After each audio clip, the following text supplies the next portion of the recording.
નમસ્કાર, જય માતાજી મિત્રો। આજના વિડીયોમાં આપણે તમને લાભા ગામ બળિયાદેવના દર્શન કરાવીશું અને આ મંદિર ક્યાં આવેલું છે, અહીં તમે કેવી રીતે પહોંચી શકો છો, આ મંદિરનો ઇતિહાસ શું છે અને અહીં ભક્તો શાની બાધા માનતા લઈ અને અહીં પૂરી કરવા આવે છે, આ બધું જ આજે આપણે આ વિડીયોમાં તમને જણાવીશું। તો હજુ સુધી તમે મારી ભક્તિ સેવા રાજુ ચેનલને સબસ્ક્રાઈબ નથી કરી તો વિડીયો સારો લાગે તો વિડીયોને લાઇક કરજો, ચેનલને સબસ્ક્રાઈબ કરજો અને બેલ આઇકોન પર અંગૂઠો દબાવી દેજો, જેથી આવા ભક્તિભર્યા વિડીયોની નોટિફિકેશન સૌથી પહેલાં તમને મળે। તો શરૂઆત કરીએ છીએ વિડીયોની।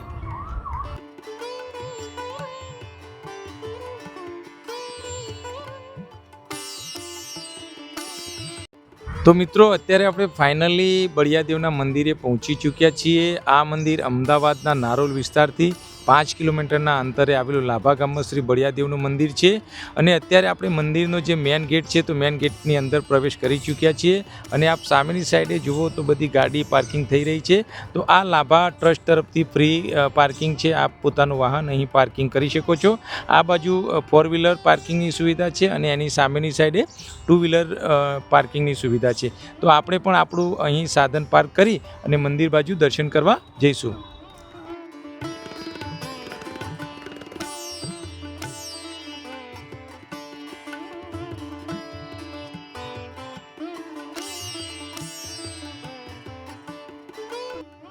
અહીં માનતામાં જણાવીએ તો બાળકને જ્યારે અછબડા કે પછી શરીર પર દાણા જેવું નીકળતું હોય છે ત્યારે ભક્તો અહીં બળિયાદેવ મહારાજની બાધા રાખે છે અને જ્યારે પણ એ મટે તો 7 દિવસ પછી બાળકને લઈ અને અહીં બળિયાદેવના દર્શન કરાવવા આવે છે અને જે પણ બાધા માનતા રાખી હોય એ અહીં આવી અને પૂરી કરે છે।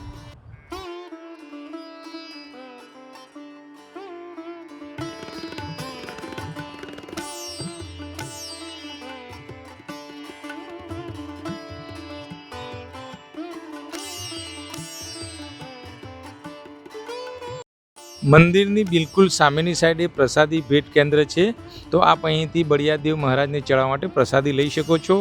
અહીંની પ્રસાદીમાં બુંદીના લાડુ અને ચવાણું ચડાવવામાં આવે છે। તો અત્યારે આપણે મંદિર બાજુ જઈશું તો સૌ પ્રથમ મંદિરની આગળની જ સાઈડે સરસ મજાનું શંકર ભગવાનનું મંદિર છે નાનું, તો આપ શંકર ભગવાનના દર્શન કરી અને આપણે મંદિર બાજુ જઈશું।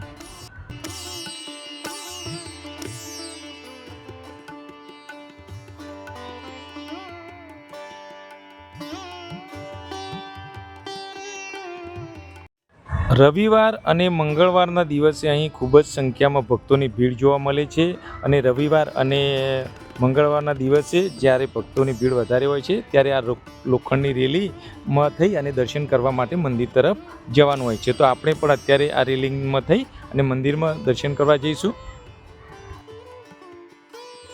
આ બળિયાદેવનું મંદિર સવારે 6 વાગે ખુલે છે અને સાંજે 8 વાગે બંધ થાય છે। અહીં આરતી દિવસમાં 4 વખત આરતી થાય છે। તો અત્યારે આપણે મંદિરમાં જઈશું અને અત્યારે આપ બળિયાદેવના મંદિરની અંદર પહોંચી ચૂક્યા છીએ। તો આજે આપ જોઈ શકો છો કે રવિવાર હોવાથી અહીં ખૂબ જ સંખ્યામાં ભક્તોની ભીડ જોવા મળી રહી છે।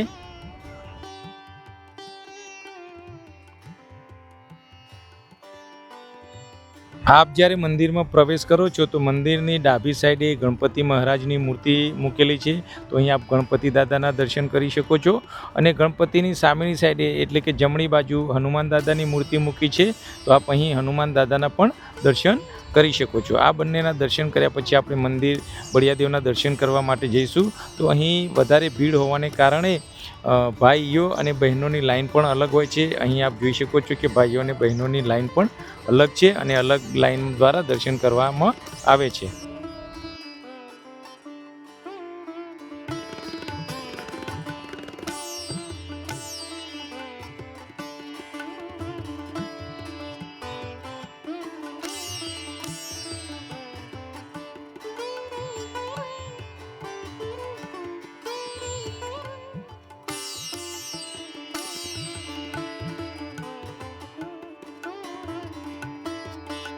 તો આપણે ફાઇનલી બળિયાદેવના મંદિરમાં પહોંચી ચૂક્યા છીએ અને આપ સર્વ ભક્તોને બળિયાદેવ મહારાજના દર્શન કરાવીશું। જે લોકો પહેલે અહીં દર્શન કરીને ગયા હોય એ કોમેન્ટ કરીને જરૂરથી જણાવજો અને જે ભક્તોએ હજુ સુધી દર્શન નથી કર્યા તો આ વિડીયોના માધ્યમથી શ્રી બળિયાદેવ મહારાજના દર્શન કરજો।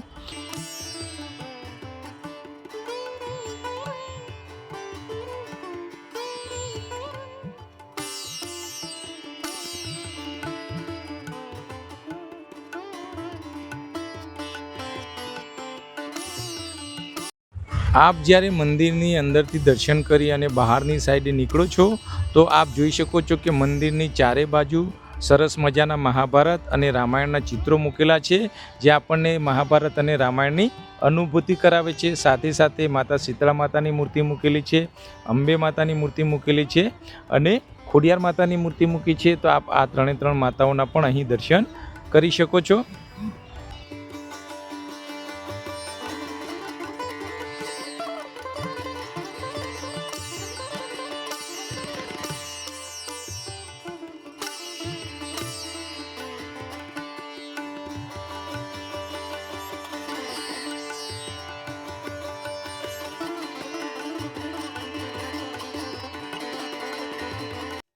મિત્રો, આપ જ્યારે બળિયાદેવના દર્શન કરી અને ફાઇનલી મંદિરની બહાર એટલે કે પાછળની સાઈડે આવો છો તો આપ જોઈ શકો છો કે અહીં વિશાળ શેડ બનાવેલો છે.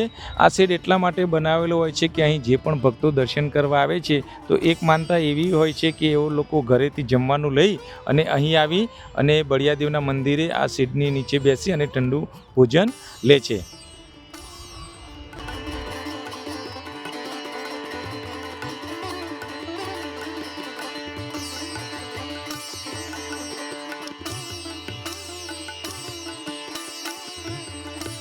તો મિત્રો, બીજી એવી બાધા હોય છે કે કોઈ પણ ભક્તની વજન પ્રમાણે બાધા રાખેલી હોય છે, જેવા કે ગોળ યા તો બુંદીના લાડુ જેટલું વજન છે એ વજન પ્રમાણે અહીં બળિયાદેવ મંદિરમાં ચડાવવામાં આવે છે.